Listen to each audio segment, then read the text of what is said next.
चलिए हेडिंग लिखिए, derivation for the expression of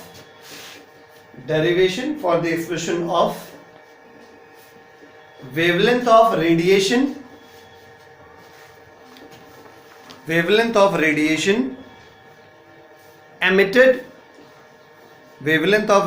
emitted when an electron passes, और better रहेगा लिखिए jumps, when an electron jumps from one energy level to another. When an electron jumps from one energy level to other. ठीक है, तो आपको जैसा कि मैं पहले ही बता चुका हूं, फिर बता रहा हूं कि जब बोर मॉडल का मतलब बोर ने अपनी जब पॉस्टुलेट दी तो उन्होंने ये बताया कि एक हायर एनर्जी लेवल से, मतलब एक ऐसा ऑर्बिट जहां पे एनर्जी हाई है, से इलेक्ट्रॉन अगर एक लेस एनर्जी लेवल पे जंप करता है, इलेक्ट्रॉन अगर सपोज यहां पे है और यहां से यहां जंप क्यों करेगा, क्योंकि ये इसकी स्टेबल ऑर्बिट नहीं है, ये यहां पे किस स्टेट पे है, ये एक्साइटेड स्टेट पे है, ये एक्साइटेड स्टेट पे है यहां पे, ठीक है। तो और ये कौन सी स्टेट है इसकी, ये इसकी ग्राउंड स्टेट है। तो एक्साइटेड स्टेट से जब ये ग्राउंड स्टेट पे जंप करेगा, ठीक है, तो क्या करेगा, ये जो एनर्जी का डिफरेंस है, जो मैं पुराना रिकॉल करा रहा हूं, ये जो इस लेवल और इस लेवल में जो एनर्जी का डिफरेंस है, अर्थात E2 ज्यादा एनर्जी है, ऊपर वाला ज्यादा एनर्जी होता है, नीचे वाला कम एनर्जी होता है, आपको पता है। तो E2 माइनस E1 वैसे भी लिखा है, excited state, ground state. Excited मतलब क्या, ज्यादा एनर्जी, ग्राउंड स्टेट कम एनर्जी। तो E2 माइनस E1 के बराबर क्या निकलता है, एक फोटोन का एनर्जी, मतलब इतनी एनर्जी का एक फोटोन बाहर आता है, ठीक है। अब अगर ये फोटोन है तो इसकी एनर्जी 100% hc अपॉन लैम्डा के बराबर होगी। एच न्यू भी लिख सकते थे, लेकिन हम लोग एक्सप्रेशन वेवलेंथ का डिराइव करने जा रहे हैं, इस वजह से हम बात वेवलेंथ की कर रहे हैं, ठीक है। मैं फिर से बोलता हूं कि मान लीजिए कि आपका इलेक्ट्रॉन एक एक्साइटेड स्टेट में था E2 एनर्जी लेवल पर, जब वो अपना समय, कितना समय, 10 to the power -8 सेकेंड के आसपास का समय जब ये यहाँ पे व्यतीत कर लेता है, तो ये जंप करता है ग्राउंड स्टेट पे, ठीक है, अपने घर पे आता है, और उसको उतनी एनर्जी छोड़नी पड़ती है एक फोटोन के फॉर्म में।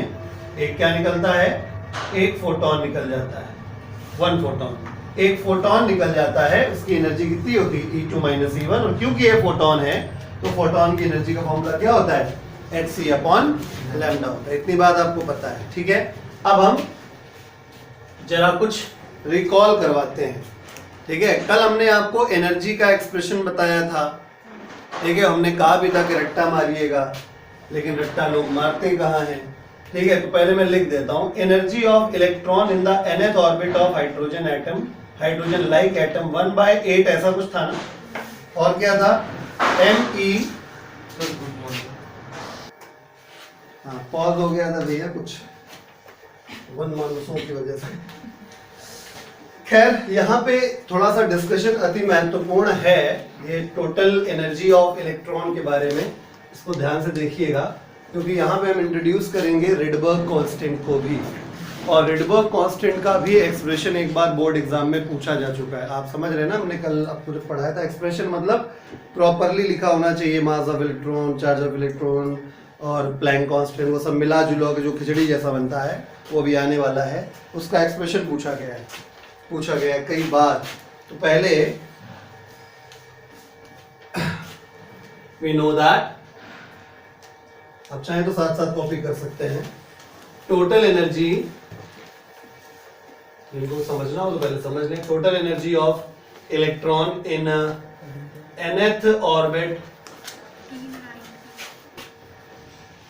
Orbit of hydrogen like atom total energy of electron in nth orbit of hydrogen like atom, energy का फॉर्मूला ये था, ये याद कर लेना, En बराबर -1/8 m e⁴ z square upon epsilon not square h square n square, ये formula था। ठीक है, इसमें हम लोग क्या कर रहे हैं,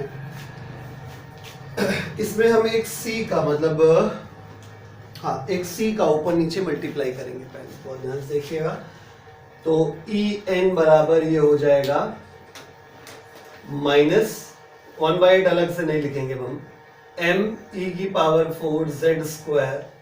हम केवल डिराइव कर रहे हैं, आपको डिराइव करने की आवश्यकता नहीं पड़ेगी, आपको केवल एक्सप्रेशन अल्टीमेटली जो आएगा रिडबर्ग कांस्टेंट का वो याद होना चाहिए, वो हम लिख देंगे h स्क्वायर और ये n स्क्वायर, इसमें एक c का न्यूमरेटर में और एक c का डिनोमिनेटर में क्या हो जाएगा, मल्टीप्लाई हो जाएगा।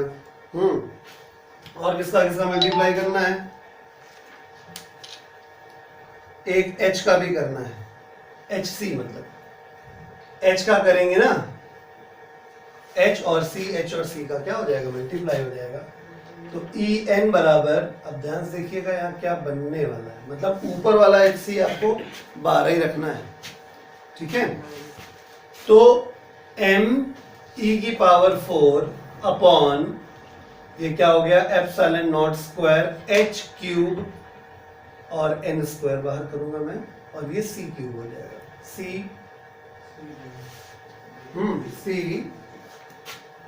हाँ ठीक है, c अंदर आ गया केवल, बाकी तुम्हारा और h इंटू h³ हो गया, और ये n स्क्वायर हम बाहर करने वाले हैं एक्चुअली, और ये hc ऑलरेडी बाहर है, और ये z स्क्वायर और आ गया, नहीं समझे? ठीक, हाँ तो 8 लिखा है ना, 8 को अंदर करना था, बेचारा अंदर आ नहीं पाया बेचारा, ये हो गया। ठीक है, ये 8 हो गया। ठीक,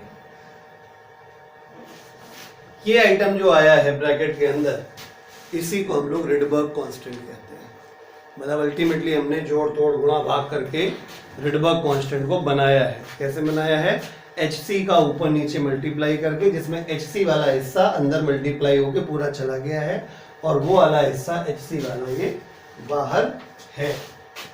ठीक है, तो ये me⁴ upon 8 epsilon not square h³ c, ये जो आया है इसी को कहते हैं हियर, ये जो me⁴ upon 8 epsilon not square h³ c जो आया है, इसी को कहते हैं हम लोग रिडबर्ग कांस्टेंट, r से रिप्रेजेंट करते हैं, दैट इज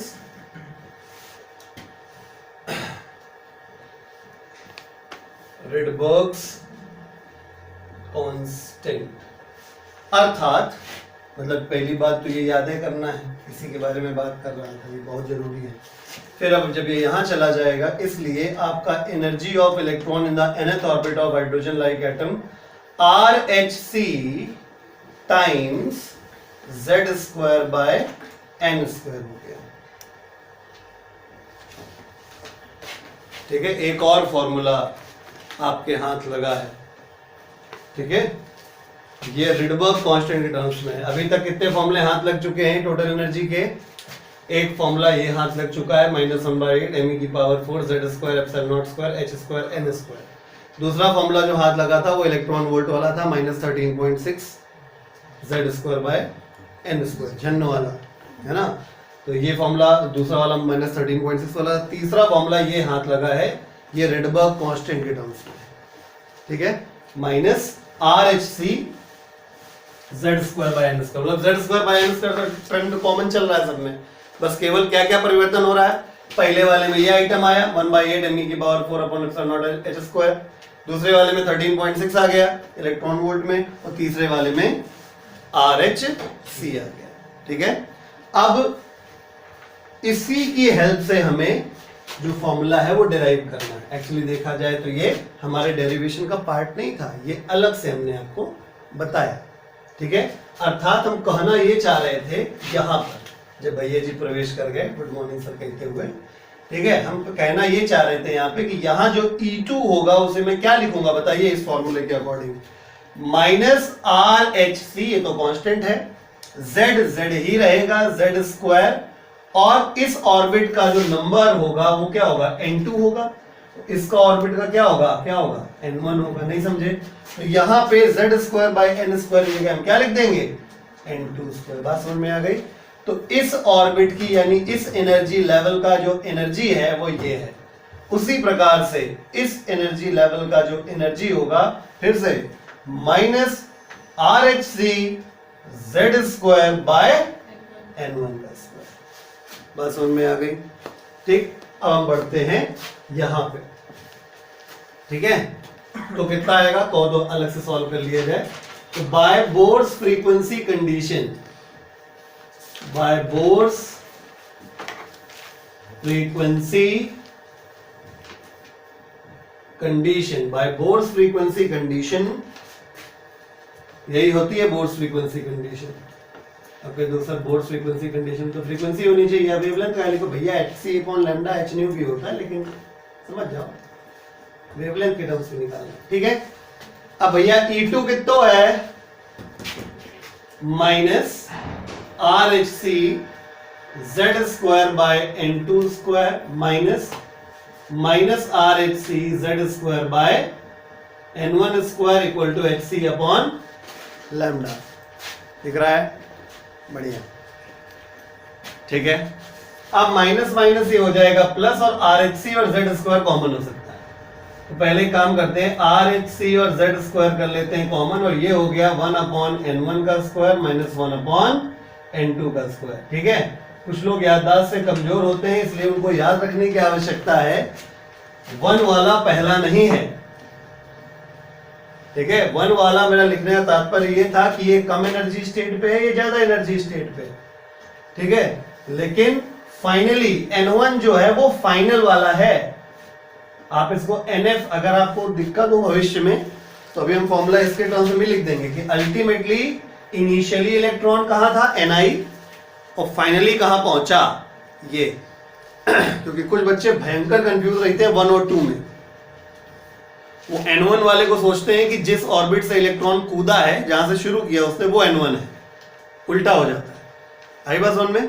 n1 वो है जहां पे कूदेगा, n2 वो है जहां से कूदा। यानी इनिशियल जो उसकी ऑर्बिटल पोजीशन थी वो n2 थी, और फाइनली जो है वो n1 है। hc को hc से उड़ा देंगे यहाँ पे, और अल्टीमेटली आपका फॉर्मूला आ गया 1/λ बराबर rz स्क्वायर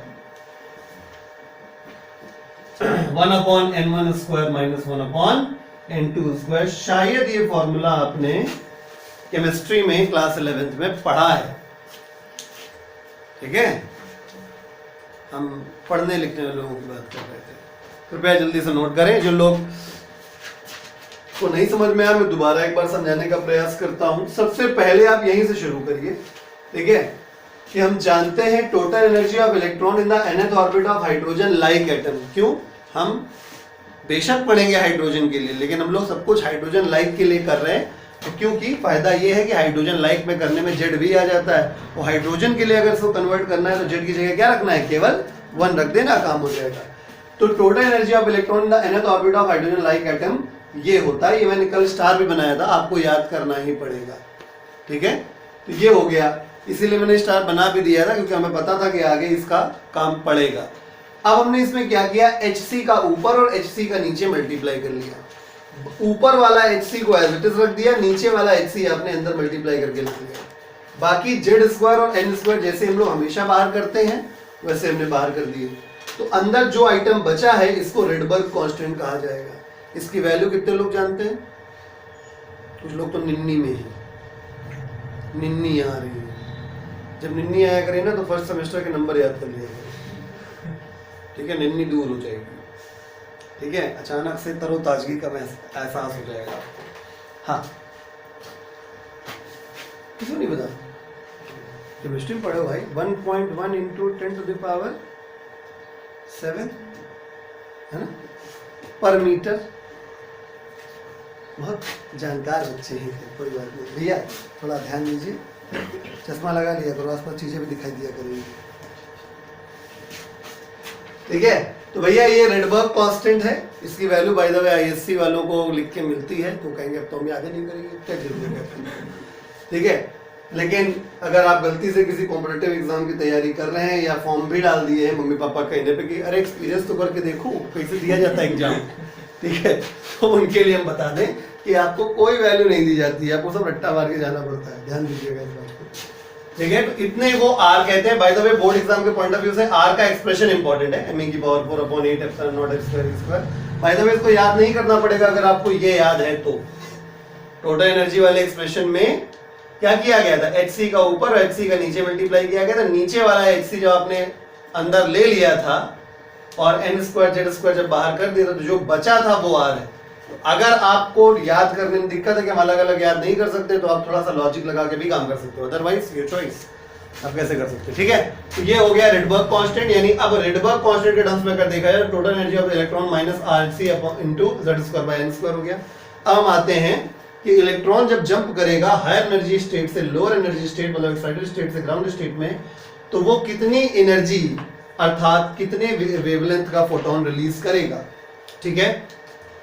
तो अगर ये एक्साइटेड स्टेट n2 है तो एनर्जी इस फॉर्मूले के अकॉर्डिंग माइनस rhc z²/n2² हो जाएगा, और अगर ये n1 है तो माइनस rhc z²/n1² हो जाएगा, ठीक है। और जब इलेक्ट्रॉन एक्साइटेड स्टेट से ग्राउंड स्टेट में जंप करेगा तो इतनी एनर्जी के बराबर एक फोटोन निकल जाएगा। एक फोटोन की एनर्जी फॉर्मूला hc/λ होता है। तो E2 की वैल्यू मैंने ये लिख के दिखा दी, E1 की दिखा दी। तो E2 माइनस E1 की वैल्यू जब यहाँ रख देंगे, ठीक है, और ये hc रखा ही हुआ, तो hc से hc हो जाएगा कैंसिल, तो 1/z बराबर rz² 1/n1² माइनस 1/n2²। और जिन लोगों को याद नहीं रहता, ठीक है, वो ऐसे याद कर सकते हैं 1/λ बराबर rz² 1/nf² माइनस 1/ni²। समझ गए बात को, nf² माइनस 1/ni², ठीक है। अब कॉपी करिए जल्दी से। तो अब अगला हेडिंग लिखना है हम लोगों को, energy level diagram of hydrogen and various spectral lines. Heading डालिए, energy level diagram of hydrogen and various, energy level diagram of hydrogen, जिसको आप लोग बाद में हाइड्रोजन स्पेक्ट्रम कहेंगे, ठीक है। स्पेक्ट्रम क्या होता है?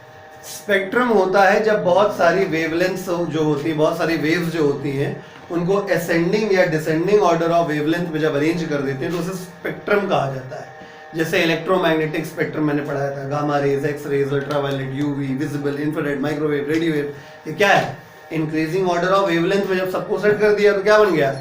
Electromagnetic spectrum. Visible spectrum, visible spectrum बोलते हैं आप। Violet, indigo, blue, green, yellow, orange, red, क्या है? स्पेक्ट्रम।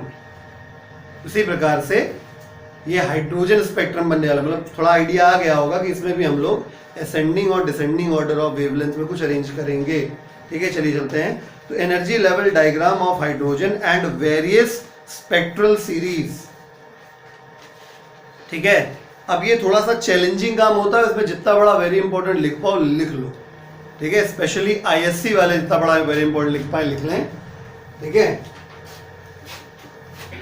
सीबीएसई वालों मैंने कम ही देखा है कि ये स्पेक्ट्रम बनाने को आता है, ठीक है।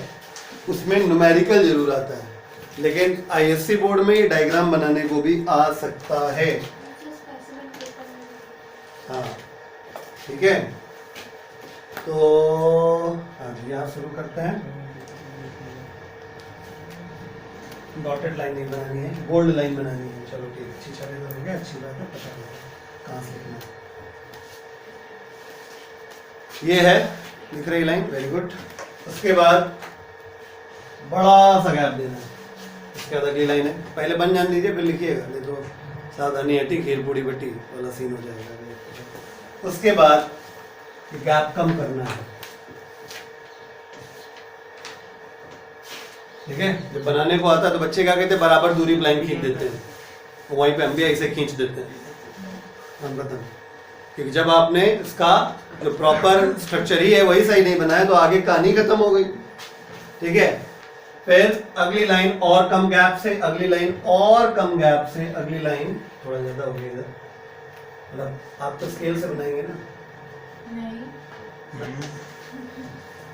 ठीक है, धन्यवाद। ध्यान रखें कि रिकॉर्डिंग चल रही है।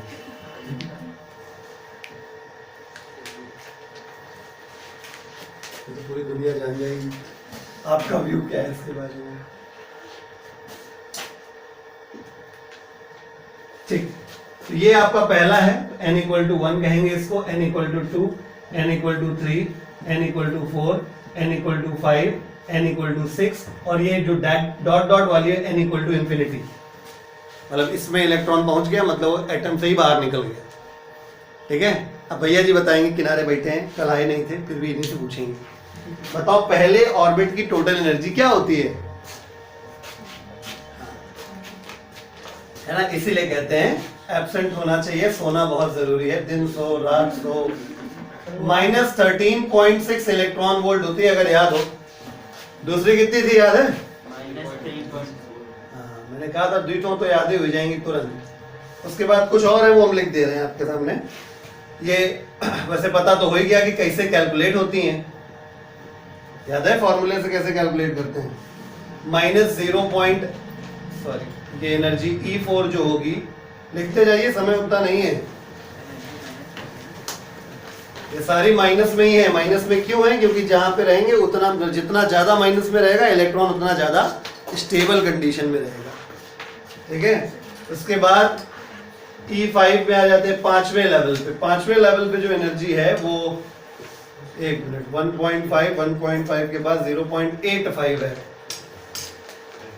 ठीक है, 3 तक याद करना चाहिए मेरे हिसाब से।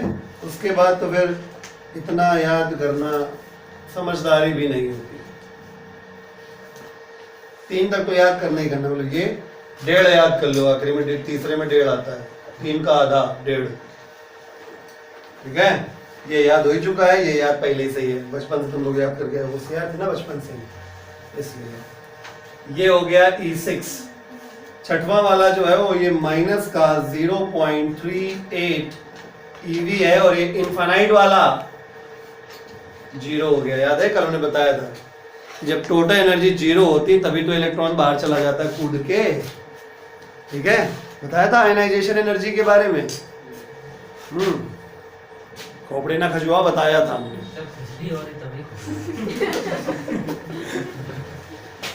ये भी एक अपने प्रकार का दुख है। अच्छा,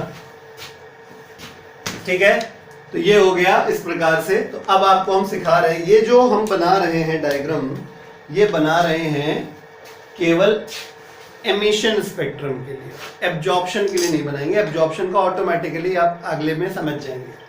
ठीक है, तो हेडिंग के नीचे आप लिखेंगे case number 1, emission spectrum. Emission spectrum, emission spectrum क्या है?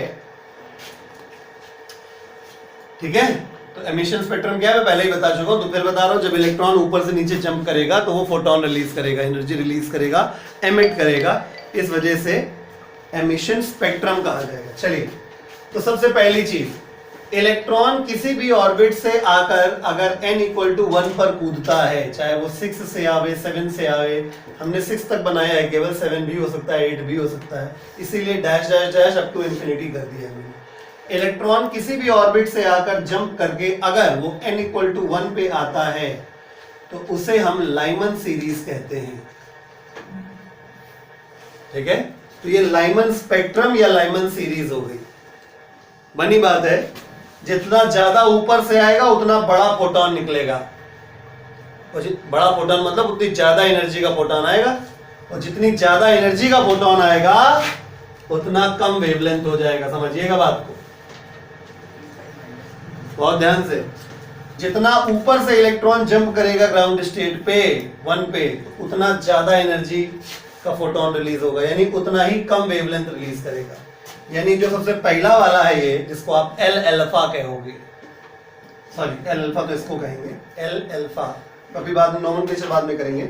मतलब आप ये समझिए, जो जितनी ज्यादा ऊपर से आएगा वो वाला सबसे कम वेवलेंथ का होगा। यानी ये वाली लाइन जो है वो सबसे कम वेवलेंथ को रिप्रेजेंट कर रही है, ये वाली उससे ज्यादा वेवलेंथ को रिप्रेजेंट कर रही है, ये वाली उससे ज्यादा वेवलेंथ को रिप्रेजेंट करेगी, ये वाली उससे ज्यादा वेवलेंथ को रिप्रेजेंट करेगी और ये सबसे ज्यादा वेवलेंथ को रिप्रेजेंट करेगी। बात समझ में आ गया? तो ये कैसे अरेंज किया मैंने? इंक्रीजिंग ऑर्डर ऑफ वेवलेंथ में स्पेक्ट्रम हुआ।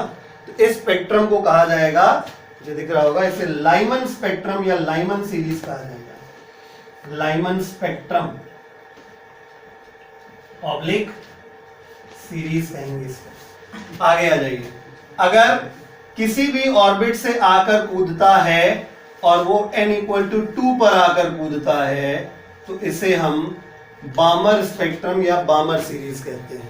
लॉजिक आपको समझ में आ गया होगा, क्योंकि सबसे ज्यादा ऊपर से आया है, ठीक है, सबसे ज्यादा एनर्जी का डिफरेंस इस वाली के पास है, तो सबसे कम वेवलेंथ इसमें होगी। मतलब इस तरीके से जो बन रहा है ये क्या है? इंक्रीजिंग ऑर्डर ऑफ वेवलेंथ में लिख रहे हैं हम सब कुछ, है ना। मतलब लाइमन में इसकी कम, इसकी ज्यादा, इसकी ज्यादा, इसकी ज्यादा, इसकी ज्यादा, सबसे ज्यादा इसकी। बामर में सबसे कम इसकी, सबसे ज्यादा इसकी। इसको कहते हैं बामर सीरीज, बामर स्पेक्ट्रम ऑब्लिक सीरीज। बामर के बाद आता है पाश्चन। पाश्चन में n=3 पे जंप करता है। मतलब एक बात और बता रहा हूं आपको, सीरीज का नाम जब बता दिया जाएगा तो ऑटोमेटिक क्लियर हो जाए कि अल्टीमेटली इलेक्ट्रॉन कूदा कहां। NF फॉर्मूला याद है? अभी लिखा था 1/λ बराबर R × Z। इसको जितना ज्यादा बार हो सके लिखा करो चीजों को, ताकि वो याद रहे। जैसे कोई चीज याद है तुरंत कॉपी पे लिखने का प्रयास करिए, देखने का प्रयास मत करिए, पहले लिखने का प्रयास करिए, भूल जाइए फिर देखिए फिर लिखिए, ठीक है। क्योंकि फॉर्मूले इतने ज्यादा हो जाते हैं मॉडर्न फिजिक्स में कि कंफ्यूजन बहुत होता है। फिफ्थ लेवल में एनर्जी माइनस नहीं हो? हर जगह माइनस है भैया, बाय मिस्टेक छूट गया है, आप माइनस कर लीजिए इसको, ठीक है।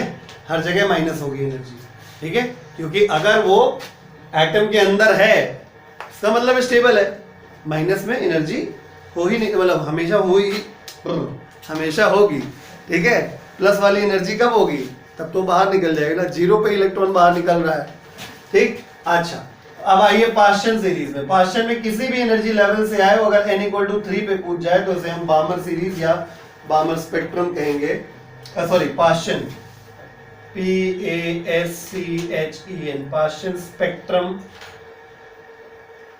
और सीरीज कहेंगे। इसके बाद आती है ब्रैकेट की बारी, ठीक है। ब्रैकेट वैसे बहुत ज्यादा पाश्चन सीरीज तक ही पूछते हैं, लेकिन चलो कोई नहीं। तो किसी भी एनर्जी लेवल से आकर अगर n=4 पे गिरता है तो इसे ब्रैकेट सीरीज कहते हैं। BRAKKET, ब्रैकेट स्पेक्ट्रम, TRUM और सीरीज कहेंगे। चलो एटलीस्ट बच गए। अगर n=5 पे आए, मतलब समझ रहे ना, एक आध लाइन और बना देते तो ज्यादा क्लोज हो जाता है, स्पेशली वीडियो में तो और ही ना आ पाता है, समझ गए ना। मतलब अल्टीमेटली कहीं से भी आकर अगर 5वें पे गया, तब ये ना समझना कि पाश्चन सीरीज में केवल एक ही बनता है इस तरीके से। इसके ऊपर होगा 7 वाला होता है तो 2 लाइन हम इसमें और खींच लेते हैं, है ना, एक एक लाइन सब में बढ़ जाती है ना, तो कंफ्यूज मत होइएगा। तो ये पी फुंड, मतलब पी साइलेंट रहता है, FUND, समझ गए, फुंड बोलते हैं, पी साइलेंट रहता है। तो ये फुंड सीरीज है या फुंड स्पेक्ट्रम बनेगा ये। इसीलिए जानबूझ के मैं स्पेक्ट्रम लिखे दे रहा हूं कि अगर आप समझदार इंसान होंगे तो आप समझ जाएंगे कि स्पेक्ट्रम मीनिंग क्या होता है। स्पेक्ट्रम एक चीज से तो बनता नहीं है, स्पेक्ट्रम के लिए कई सारी वेवलेंथ होनी चाहिए, 2 या 2 से ज्यादा। बात समझ में आ गई? इसको कहते हैं भैया एमिशन स्पेक्ट्रम ऑफ हाइड्रोजन और हाइड्रोजन लाइक एटम, जिसमें स्पेक्ट्रम के अंदर कई सारे स्पेक्ट्रम है। ये फुल स्पेक्ट्रम है और फुल स्पेक्ट्रम के अंदर कई सारे स्पेक्ट्रम है, लाइमन, बामर, पाश्चन, ब्रैकेट और फुंड के नाम से 5, ठीक है। तो क्लियर हो गया। इसमें लाइमन वाले में क्या क्लियर रहा, मैं लिख रहा हूं साइड में। लाइमन वाले में क्लियर हो गया कि फाइनली इलेक्ट्रॉन n=1 पे आके कूदेगा। Ni जो है वो कुछ भी हो सकता है। बामर वाले में फाइनली इलेक्ट्रॉन को कूदना है n=2 पर। पाश्चन वाले में फाइनली इलेक्ट्रॉन को कूदना है n=3 पर। ब्रैकेट वाले में फाइनली इलेक्ट्रॉन को कूदना है n=4 पर और ब्रैकेट वाले को कूदना है फाइनली n=5 पर। सॉरी, लाइमन पे 1, बामर पे 2, पाशन पे 3, ब्रैकेट पे 4 और फुंड पे 5 पे कूदना है। बात समझ में आ गई? तो अगर आप फॉर्मूला वाइज अगर लिखने का प्रयास करें तो हम भैया फॉर्मूला भी लिख देते हैं आपकी सुविधा के लिए, ठीक है? लिख दें क्या? चलो इसे हम साइड में लिख देते हैं। अगर लाइमन का क्वेश्चन आएगा तो 1 अपॉन लैम्डा बराबर क्या था formula? R into Z square 1 upon, ये क्या हो जाएगा बताइए? 1 का स्क्वायर माइनस ni का स्क्वायर, देखो 2 का स्क्वायर बोल रहे हैं, ठीक है? तो NF 1 होगा, ni कुछ भी हो सकता है, वो सवाल में दिया जाएगा, ठीक है? अभी हम बात करेंगे एक्साइटेड स्टेट्स के भी बारे में। अभी जैसे ये लिख ले, पूरा कर ले, फिर आपको सारी बात बताते हैं, क्योंकि यहाँ पे छोटी छोटी चीजें टर्मिनोलॉजी की जो होती है वो अगर नहीं पता होती तो क्वेश्चन फंस जाता है। तो चीजें बड़ी आसान होती है। जैसे यहाँ पे बामर वाले में आना है, जैसे ये वेवलेंथ किसमें आएगी? लाइमन सीरीज की आएगी। यहाँ पे वेवलेंथ बामर सीरीज की आएगी। बामर सीरीज में क्या हो जाएगा? R into Z square. Hydrogen के लिए जेड की वैल्यू 1 रख लेना, नहीं दी गई तो कोई बात नहीं। इसमें 1 अपॉन 2 का स्क्वायर माइनस 1 अपॉन ni का स्क्वायर हो जाएगा। इधर आ जाइए, मतलब वहीं बैठे रहिए। 1 अपॉन लैम्डा पास्चन के लिए आ जाइए। पास्चन में क्या हो जाएगा? R इंटू जेड स्क्वायर हो जाएगा, ब्रैकेट में 1 अपॉन ये 3 पे आ रहा है ना, तो ये 3 का स्क्वायर माइनस 1 अपॉन ni का स्क्वायर हो जाएगा। ब्रैकेट में चले जाइए, तो ब्रैकेट में थोड़ा साइज छोटा होता चला जा रहा है, ध्यान दीजिएगा। लैम्डा बी ब्रैकेट, अभी कंफ्यूज ना होना, ये बामर वाला बी है, ये ब्रैकेट वाला बी है, ठीक है? कुछ इसको चलो बी ए कर देते हैं, इसको बी आर कर देते हैं, ठीक है? ब्रैकेट ये हो जाएगा कितना? R इंटू जेड स्क्वायर, ये सभी में कॉमन है, ये 1 अपॉन 4 का स्क्वायर, सॉरी 4 का कि 3 का, ब्रैकेट इसमें आता है 4 पे आता है, 1 अपॉन 4 का स्क्वायर माइनस 1 अपॉन ni का स्क्वायर। अब ये थोड़ा इसको मैं बाहर लिख दे रहा हूँ, ठीक है? यहाँ जगह बिल्कुल कम बची है। 1 अपॉन लैम्डा फुंड, पी फुंड, तो ये क्या हो जाएगा? R इंटू जेड स्क्वायर सब में कॉमन एज यूजुअल, और ये 5 का स्क्वायर माइनस 1 अपॉन ni का स्क्वायर, ठीक है? क्लियर? वैसे भाई तो मुझे बताना नहीं चाहिए था, लेकिन फिर भी हमने आपकी सुविधा के लिए बता दिया कि भैया जब फॉर्मूला आए by name of the series तो आपको क्या क्या जानकारी पहले से होती है, ठीक है? अब आपको एक और बहुत महत्वपूर्ण सवाल बताने वाले हैं। क्वेश्चन पूछा जाता है, बनी बात है, ध्यान देना, जब ये इलेक्ट्रॉन नीचे जंप करेगा, खींच लेना फोटो, परेशान ना हो, वो बढ़िया बन रहा है, ना करे एकदम अल्टीमेटली खींचेगा। जब इलेक्ट्रॉन ऊपर से नीचे जंप करेगा तो बनी बात है फोटोन बाहर निकलेगा, फोटोन बाहर आएगा तो कुछ ना कुछ, फोटोन मतलब रेडिएशन, तो रेडिएशन के जो इटरनल्स हैं रेडिएशन वाले, वो कौन है? Gamma rays, X rays, ultraviolet, मतलब मेन तो रेडिएशन यही है सारे। तो हमसे ये पूछा जाता है कि ये वाली जो सीरीज है ये कौन कौन से रेडिएशन से बिलोंग करती है, ठीक है? सीक्वेंस में ये भी है, ये है यूवी, ये है विजिबल, और बाकी सारे इंफ्रारेड। नहीं समझे? मतलब अगर आपसे कोई पूछे कि लाइमन स्पेक्ट्रम या लाइमन सीरीज किस इलेक्ट्रोमैग्नेटिक रेडिएशन से बिलोंग करता है, तो आप कहेंगे कि ये बिलोंग करता है, मतलब ये जब आते हैं तो ये यूवी रेडिएशन, ये पहले हो गया, चलो कोई बात नहीं, यूवी रेडिएशन, मतलब जब लाइमन सीरीज चल रही होती है तो जितने भी ट्रांजिशन होते हैं लाइमन सीरीज में, उनसे जब रेडिएशन बाहर आता है तो अल्ट्रावायलेट रेडिएशन होता है। जब बामर सीरीज वाला रेडिएशन मतलब जब ट्रांजिशन होता है तो विजिबल लाइट आती है, विजिबल स्पेक्ट्रम या विजिबल रेडिएशन आता है। यही कारण है कि सबसे पहले बामर सीरीज डिस्कवर की गई थी एक मैथमेटिशियन द्वारा जिसका नाम बामर था, उन्हीं के नाम पे है, ठीक है? क्योंकि ये विजिबल थी, सबसे पहले पता चली, ठीक है? बाद में सबकी डिस्कवरी हुई। पास्चन वाला इंफ्रारेड का डिपार्टमेंट है, ब्रैकेट वाला भी इंफ्रारेड का डिपार्टमेंट है, और पी फुंड वाला भी डिपार्टमेंट किसका है? इंफ्रारेड का ही है, ठीक? अब फोटो खींचने वाली स्थिति बन गई है। अब आपको एक और जानकारी मुझे देनी है, हटा दें, एक और जानकारी देनी है। टीवी में लगा के देखना पड़ेगा। फोन में भी एक जूम का ऑप्शन होता है। अब हम ऐसे देखें तब करें। तुम आंखों की जगह बटन लगवाते हो, भगवान घर से तुम क्या कर सकते हो। चश्मा फिर भी पहनना नहीं है इनको। अपना दिखता है सर।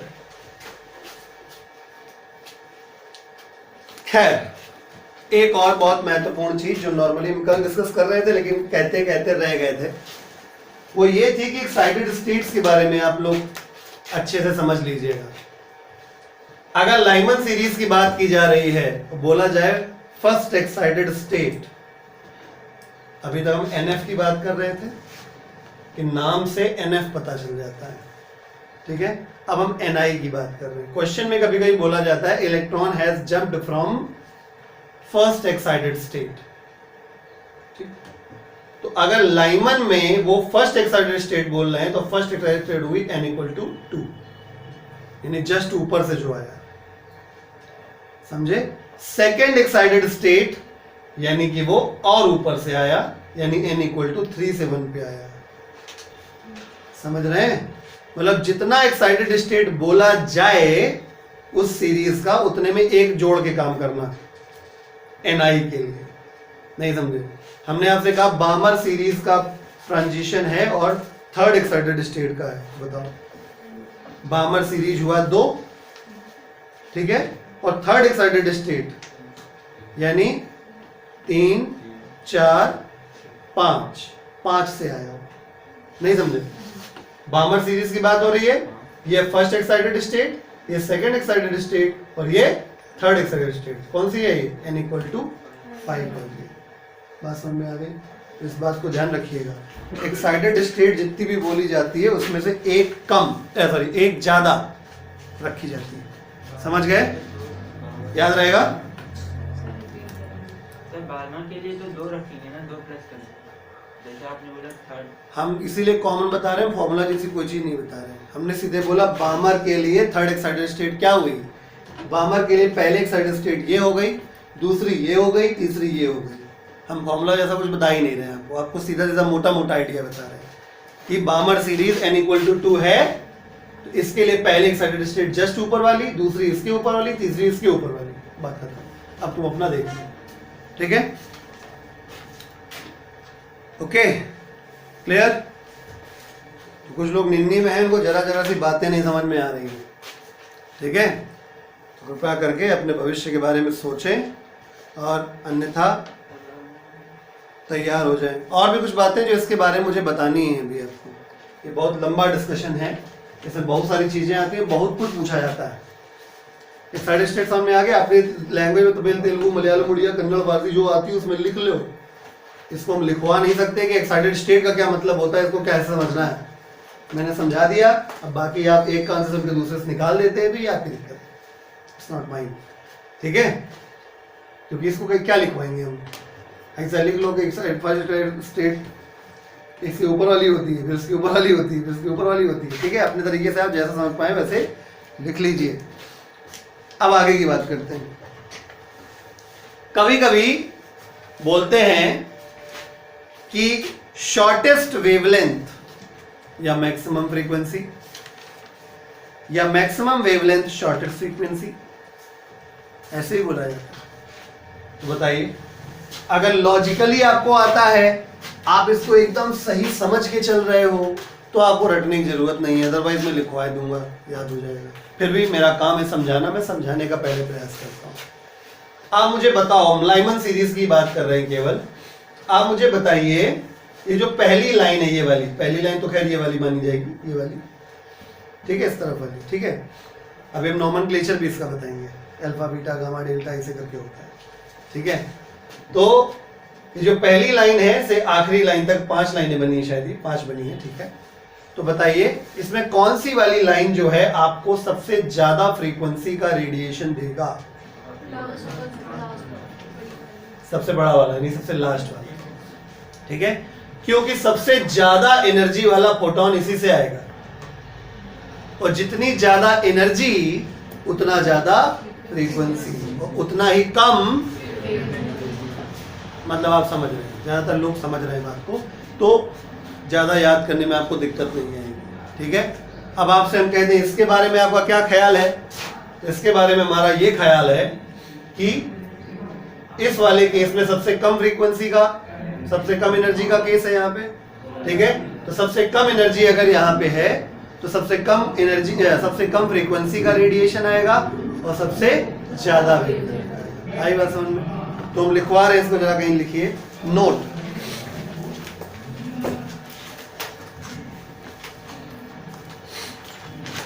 दो पॉइंट लिखवाएंगे नोट में। नंबर 1 लिखिए, for shortest wavelength and maximum frequency.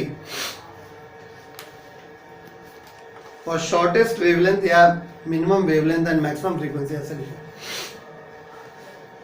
वैसे सवाल जब वो देंगे तो शॉर्टेस्ट शब्द ही यूज करते हैं, शॉर्टेस्ट लॉन्गेस्ट वेवलेंथ के लिए। फ्रीक्वेंसी के लिए मैक्सिमम मिनिमम शब्द यूज करते हैं, वेवलेंथ के लिए शॉर्टेस्ट लॉन्गेस्ट यूज करते हैं। ये मतलब पूछने का उनका अंदाज रहता है, ठीक है। बाकी आपको जैसे समझ में आए वैसे लिख सकते हैं। तो मैं उसी तरीके से लिखवा रहा हूँ, for shortest wavelength and maximum frequency electron should jump from, electron should jump from electron should jump from electron should jump from ni is equal to infinity, jump from ni is equal to infinity, ठीक है। जब वो infinity से आएगा तो सबसे ज्यादा energy release करेगा, सबसे ज्यादा फ्रीक्वेंसी आएगी और सबसे कम वेवलेंथ आएगी। तो वही लिखा है मैंने, shortest wavelength and maximum frequency. अगला लिखिए note number 2, for longest wavelength and minimum frequency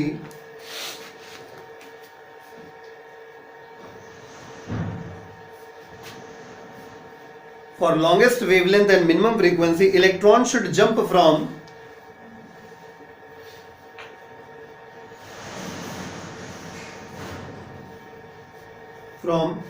its first excited state।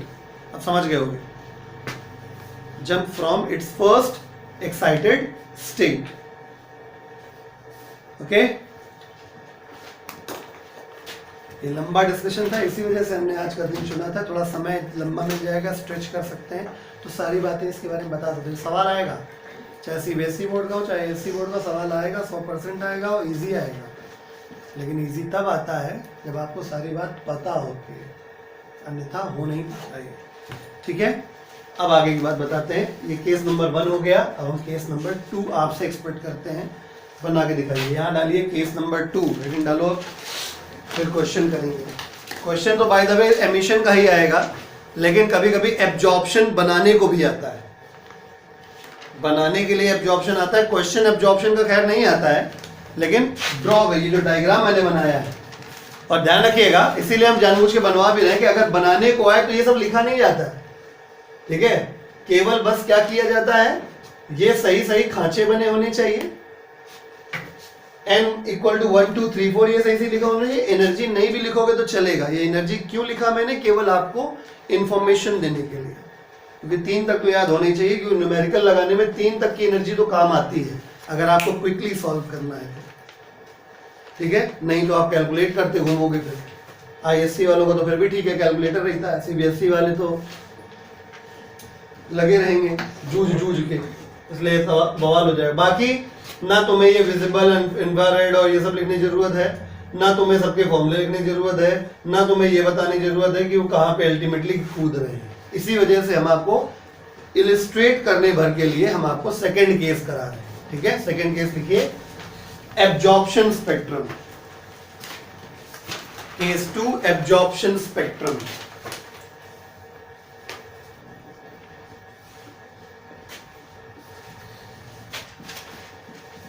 जिसने प्रिपेयर नहीं किया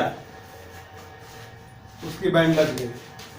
आएगा सवाल 100%, इसमें कोई शक नहीं है, और हम हर बार बताते हैं, आप हर बार यही गलती करते हैं। पिछले सेमेस्टर में हम खूब कहे किरचॉफ लॉ पढ़ो, किरचॉफ लॉ पढ़ो, किरचॉफ लॉ पढ़ो, अच्छे से पढ़ो, नहीं पढ़े। आखिरी मोमेंट तक लोग किरचॉफ लॉ करते चले गए। जब एग्जाम का टाइम था, सर एक बार किरचॉफ लॉ पढ़ा दीजिए। किरचॉफ लॉ प्रैक्टिस से आता है, ठीक है। केवल बार बार दुई लॉ बता देने से किरचॉफ लॉ नहीं आता है, वो प्रैक्टिस की नहीं गई। आखिरी में सवाल हुआ नहीं। ठीक है, वही यहाँ भी होगा, क्योंकि इतना भयानक दर्दनाक जो डायग्राम दिख रहा है उसमें बहुत सारे लोगों का आत्मा का परमात्मा से मिलन हो गया होगा अभी तक। हटाओ यार, 1-2 नंबर की बात है, छोड़ो। 1-2 नंबर बात नहीं, ज़्यादा की बात है। 3 नंबर का आई थिंक क्वेश्चन आना चाहिए न्यूमेरिकल्स का। ठीक है, चलिए, ये भैया आपका n = 1 है एज यूजुअल, फिर ये n = 2 है एज यूजुअल, ये n = 3 है एज यूजुअल, n = 4 है एज यूजुअल, n = 5 भी है एज यूजुअल, n = 6 भी है एज यूजुअल, n = 7 भी। चलो इस बार हम थोड़ा सा बना देते हैं, पिछली बार कमी रह गई थी, बेचारा फुंड के पास केवल एक ही एरो आ पाया था, और आखिरी में dot dot dot dot dot dot dot dot dot dot dot dot dot dot dot dot dot dot हो रहा है, चल रहा है। हाँ ठीक, चलो कोई बात नहीं, होता है। ठीक है, तो अब एब्जॉर्प्शन बनाना है। केस 2 लिखा, केस 2 एब्जॉर्प्शन स्पेक्ट्रम। चलो भैया, तो अगर n = 1 से शुरू करते हुए किसी भी ऑर्बिट पे चला जाए, समझिएगा, न्यूमेरिकल और फॉर्मूले के बारे में कुछ नहीं सोचना आपको, या जब सोचने की बारी आएगी तब मैं बता दूंगा। अभी आप फिलहाल के लिए इतना सोचिए कि जस्ट उल्टा करना है। तो एमिशन में 1 पे आके कूदता है और एब्जॉर्प्शन में n से शुरू करता है, उल्टा हो गया।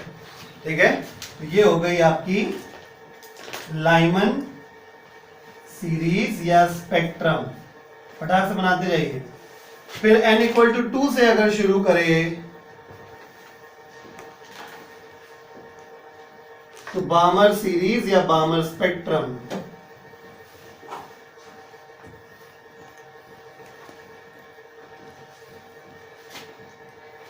एक चीज उस डायग्राम में छूट गई बताने को, अभी बताते हैं। डिस्कस करते करते जबान पे बात आई लेकिन रह गई।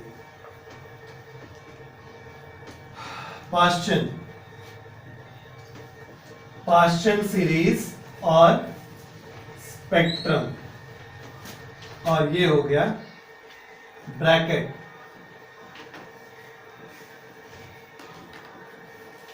ब्रैकेट सीरीज या स्पेक्ट्रम,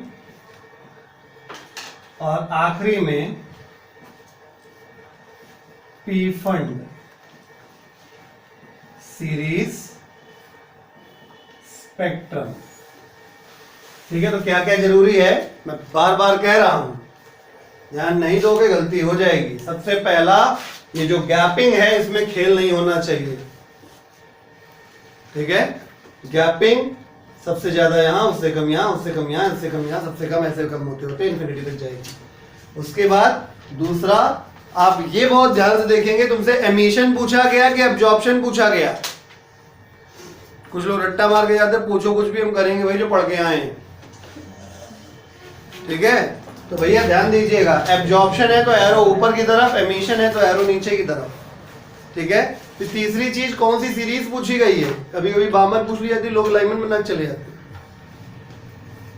ठीक, और कुछ कुछ तो मूर्खा दिराज ऐसे होते, इनको आइडिया ही नहीं होता, वो n = 0 शुरू करते हैं, 0 से गिनती शुरू होती। ठीक है, हमने बोर्ड करेक्शन किया है भैया इतने साल से, तो हम ये भी तब देख चुके हैं। तो कृपया 0 की कोई जगह नहीं है, 1 से शुरू होता है। ठीक है, अगर हमारे पेपर आपके पास आए तो कुछ कोई रियायत नहीं। हाँ, रियायत केवल तब होती जब बच्चा अच्छा रिकॉर्ड हो रहा है, नहीं कर सकते कुछ। ठीक है, अब हम थोड़ी सी बात वो भी बता दे रहे हैं जो बार बार दिमाग में आ रही लेकिन छूट जा रही है। वो बात ये है कि अल्फा बीटा गामा होता है। ठीक है, अगर बोल दिया जाए लाइमन सीरीज में H alpha, H beta, H gamma, alpha beta gamma actually first excited state, second excited state और थर्ड एक्साइटेड स्टेट को रिप्रेजेंट करते हैं। मतलब लाइमन में बोल दिया, ऐसे बोल देते हैं इसे मैं यहां लिख रहा हूं, कैन लाइमन सीरीज में H बीटा के लिए बात करते हैं। पहली बात तो H का मतलब हाइड्रोजन स्पेक्ट्रम है, तो हम कौन सा कुछ और पढ़ रहे हैं, हम भी तो हाइड्रोजन पढ़ रहे हैं, ठीक है। दूसरी चीज लाइमन है, तो चलो लाइमन में पता चल गया, ठीक है। तो दो चीजें क्लियर हो गई, हाइड्रोजन स्पेक्ट्रम मतलब यही वाला जो पढ़े हैं हम लोग, ठीक है। दूसरा लाइमन यानी फाइनली हमारा n = 1 पे इलेक्ट्रॉन कूदने वाला है। बीटा मतलब सेकंड एक्साइटेड स्टेट हो गया, समझे, अर्थात इलेक्ट्रॉन कहां शुरू करेगा, 3 से।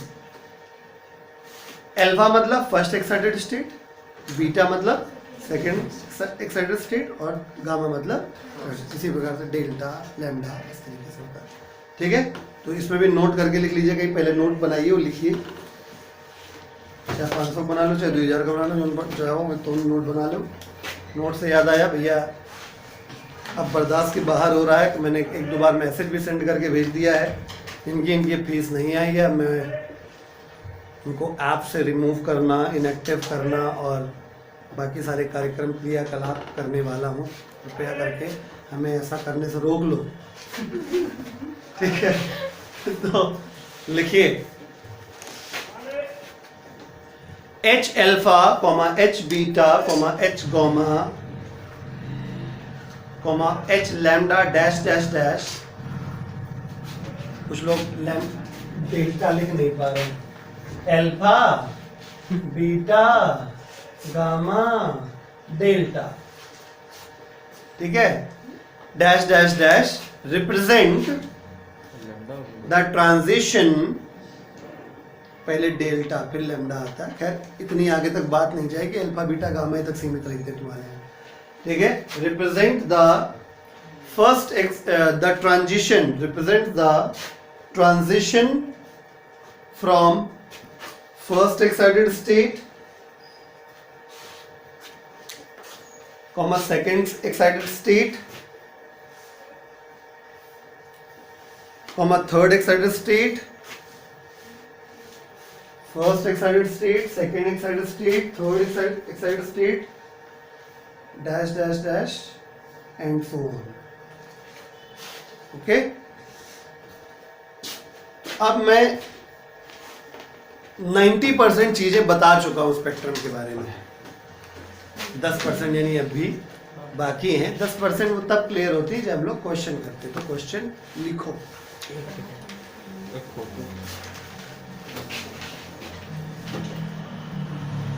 ये एकदम बढ़िया ड्राइंग बनाए हैं, डायग्राम देख के हमारा बना दिया, ये हमने खुद नहीं बनाया था, हम यहाँ बना पाते हैं, पेपर पे नहीं, ये तो तुम्हारी सुना लायक है, बिल्कुल।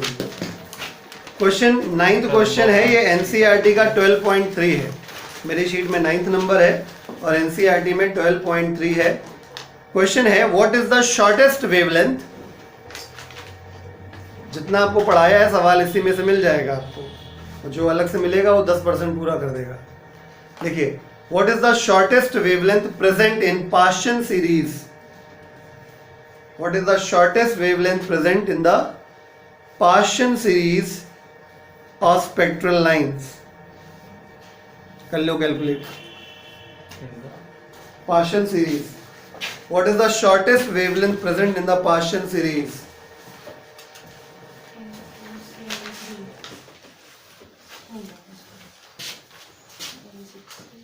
हम लोग ढूंढेंगे, हमारे जैसे लोग ढूंढेंगे नहीं, ठीक है। हमारे जैसे लोग क्या कहेंगे, लाइमन बामर पार्शियन 3 नंबर पे आया, यानी फाइनली 3 पे कूदेगा, ठीक है। कहां से शुरू करेगा, शॉर्टेस्ट वेवलेंथ चाहिए ना, यानी शॉर्टेस्ट वेवलेंथ मतलब ज्यादा से ज्यादा फ्रीक्वेंसी चाहिए, ज्यादा से ज्यादा फ्रीक्वेंसी मतलब ज्यादा से ज्यादा एनर्जी होनी चाहिए, ज्यादा से ज्यादा एनर्जी होनी चाहिए। हाँ कोई बात नहीं, हमारे पाड़े जी हैं, कूट दिए गए, खैर अलग बात है। हाँ किल्ली मार दी महाराज। तो हम बात क्या बता रहे थे, पार्शियल में मतलब 3 पे आया, ठीक है। मतलब सबसे ज्यादा शॉर्टेस्ट वेवलेंथ चाहिए, यानी सबसे ज्यादा फ्रीक्वेंसी चाहिए, सबसे ज्यादा फ्रीक्वेंसी तब मिलेगी सबसे ज्यादा एनर्जी आएगी, सबसे ज्यादा एनर्जी सबसे बड़े ट्रांजिशन से आती है, जो कहां से, इंफिनिटी से। आई बात समझ में? तो सवाल हो गया। पास्चन के लिए फाइनली हमको 3 पे कूदना है और इनिशियली हमको इंफिनिटी से आना है। फॉर्मूला होता है 1/λ is equal to RZ square 1/NF का स्क्वायर माइनस 1/NI का स्क्वायर। बात समझ में आ गई? तो अब यहाँ पे 1/λ कैलकुलेट करना है। R की वैल्यू 1.1 इंटू 10⁷ हो जाती है। Z की वैल्यू, हाइड्रोजन के लिए बात की जा रही है ना, नहीं की जा रही तो मान लो कि हाइड्रोजन के लिए बात हो रही है, ठीक है। RZ स्क्वायर में Z की वैल्यू 1 हम मान लेते हैं, क्योंकि नॉर्मली हाइड्रोजन स्पेक्ट्रम ही बोला जाता है। अगर नहीं बोला जा रहा है हाइड्रोजन के बारे में, समझ जाओ हाइड्रोजन के लिए ही, ठीक है। बाकी बचा 1/NF का स्क्वायर, तो 3 का स्क्वायर, ये हो गया इंफिनिटी। समथिंग बाय इंफिनिटी कितना होता है, 0। तो ये 1/λ बराबर 1.1 इंटू 10⁷ अपॉन ये क्या हो जाएगा 9। भैया सॉल्व कर लेना, लैम्डा का वैल्यू आ जाएगा 8.2041 इंटू 10⁻⁷ मीटर, अर्थात लैम्डा बराबर 8204.1 एंगस्ट्रॉम। बात समझ में आ गई? क्लियर? ऐसे सवाल होते हैं भैया, ऐसे कई सारे सवाल करने हैं।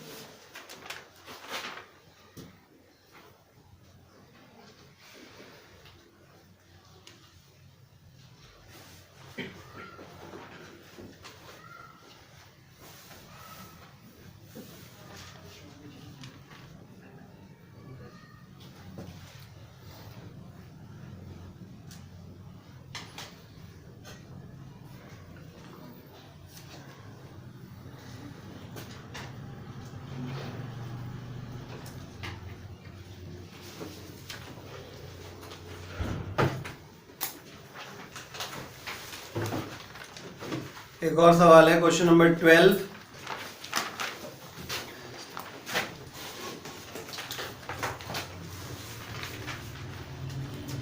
आगे के सवाल आपको नेक्स्ट टर्न पे कराएंगे, एक सवाल बस यही कर लेते हैं, उसके बाद छुट्टी कर देते हैं, ठीक है। फिर शीट दे देंगे आपको, तो इजी हो जाएगा थोड़ा सा, क्योंकि क्वेश्चन की लेंथ थोड़ी ज़्यादा है, लिखने में समय ज़्यादा बर्बाद होगा। देखिए क्वेश्चन नंबर 12 है, ये एनसीईआरटी का 12.6 है। लिखा है a hydrogen atom initially in the ground level, a hydrogen atom initially in the ground level,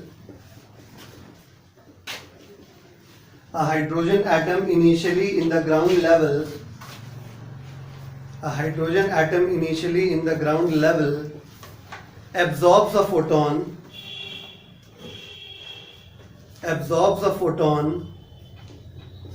comma, which excites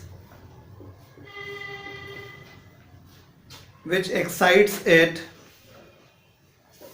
to n equal to 4 level, n equal to 4 level, full stop. Determine the wavelength and frequency of photon. Determine the wavelength and frequency of photon. ठीक है, तो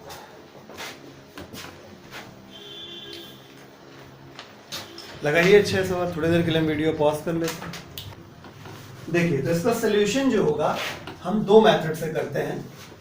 पहला आपका हम इसी method से करते हैं जिसमें चेंज होगा कुछ, क्योंकि ये फॉर्मूला जो है मैं फिर से रिपीट कर रहा हूं, ये formula 1/λ is equal to RZ square 1/NF square minus 1/NI square emission के लिए है, और अगर आपको एब्जॉर्प्शन के केस में इसे यूज करना है तो ये फॉर्मूला थोड़ा अलग तरीके से लिखा जाएगा, ठीक है। तो मेथड 1, ठीक है, मेथड 1 शुरुआत में कहा था, एब्जॉर्प्शन की बात हो रही है, बहुत ध्यान दीजिएगा। एब्जॉर्प्शन शुरुआत कहां से हुई, 1 से, क्योंकि इलेक्ट्रॉन जो था वो आपका ग्राउंड स्टेट में। क्वेश्चन पढ़ देता हूं फिर से, ये 12th क्वेश्चन है, एनसीईआरटी का 12.6 है। इसमें लिखा है a hydrogen atom initially in the ground level absorbs a photon, comma, which excites it to n equal to 4 level, determine the wavelength and frequency of the photon, ठीक है। तो ground state of hydrogen n equal to 1 होती है, रट्टा मार लीजिए, ground state of hydrogen n equal to 1 होती है और n इक्वल टू 4 पे फाइनली ये गया है। ठीक है, तो हमारा मेथड नंबर ये है कि हमसे ये पूछा गया था determine the wavelength and frequency. Wavelength भी निकालनी है और फ्रीक्वेंसी भी निकालनी है। तो वेवलेंथ निकल आए, फ्रीक्वेंसी ऑटोमेटिक निकल आएगी। तुमसे दोनों चीजों ना पूछ जाएंगे बोर्ड एग्जाम में, या तो वेवलेंथ या तो फ्रीक्वेंसी। ठीक है, तो आते हैं। सबसे पहली बात, आप एब्जॉर्प्शन के केस में फॉर्मूला आपको रिवर्स करना है, मतलब 1/λ is equal to r z square equal to, अभी तक लिखते आए थे nf का स्क्वायर माइनस ni का स्क्वायर। अब आप पलटा दीजिए इसको। ठीक है, इसकी जगह मतलब ni कर लीजिए, इसकी जगह nf कर लीजिए। समझ गए? जब आपको एनर्जी लेवल पता होता है तो बेटर हो जाता है। क्लियर हो गया? मतलब ये फॉर्मूला एब्जॉर्प्शन में लगेगा, जो पहले लिखा था वो एमिशन के लिए होता है सर, बार बार बोल रहे हैं। 1/λ बराबर r की value 1.1 into 10 to the power 7, hydrogen की बात हो रही है तो z की वैल्यू 1, ni शुरुआत में कहा थे 1 पे थे तो 1 का स्क्वायर माइनस nf कितना हो गया 4 का स्क्वायर 16। सॉल्व करेंगे, लैम्डा की वैल्यू आ जाएगी 974.4 into 10 to the power minus 10 metre. Metre में आंसर आएगा ये, समझ गए? और एंगस्ट्रॉम में लिखोगे तो 974.4 एंगस्ट्रॉम आ गया। ठीक है, ये हो गया मेथड नंबर 1। ठीक है, ये कब रिकमेंडेड होता है मेथड? जब आपको n की वैल्यू इनिशियल और फाइनल पता हो और आपको एनर्जी ना पता हो। अब मैं दूसरे मेथड पे जाता हूं, जो बेसिक मेथड है। ये लंबा भी पढ़ सकता है, ये लंबा भी पढ़ सकता है, इसमें तो बड़ा आसानी से हो गया। ठीक है, मेथड 2 पे आते हैं। मैं आपको सिर्फ इसलिए बता रहा हूं ताकि, वैसे तो पढ़ते नहीं हो तुम लोग किताब, अगर बाई चांस देखने में सामने आ गया कभी तो ये नहीं होना चाहिए कि अच्छा ऐसे भी होता है। तो देखो, बाय बोर्स फ्रीक्वेंसी कंडीशन सबको पता है कि जो चेंज इन एनर्जी होता है ना, याद है? हायर एनर्जी स्टेट हमने क्या लिखी थी? E2, और लोअर एनर्जी स्टेट E1 लिखी थी। ठीक है, is equal to hc upon lambda. अब ये जो हमारा है वो कहां से इलेक्ट्रॉन कूदा है, मतलब अब यहाँ भी वही चीज हो गई, सेम एनर्जी का चेंज कुल मिला के डेल्टा E लिखना होता है। ठीक है, डेल्टा E कितना डिफरेंस आया बताओ जरा। अब इसके लिए आपको याद होनी चाहिए थी जो हमने लिखी थी ना एनर्जी, n इक्वल टू 1 पे कितनी थी? तो माइनस का 13.6, ये ज्यादा छोटा हो गया। और n इक्वल टू 4 पे कितनी है? माइनस 0.85। आई बात समझ में? तो ये एनर्जी भैया तुमने कायम रखी है इसमें इलेक्ट्रॉन वोल्ट में, तो ये क्या बन जाएगा 12375 अपॉन लैम्डा इन एंगस्ट्रॉम, है कि नहीं? इलेक्ट्रॉन वोल्ट में जब इसको यूज करेंगे तो ये ऐसे बन सकता है। अब इसमें दिक्कत क्या थी?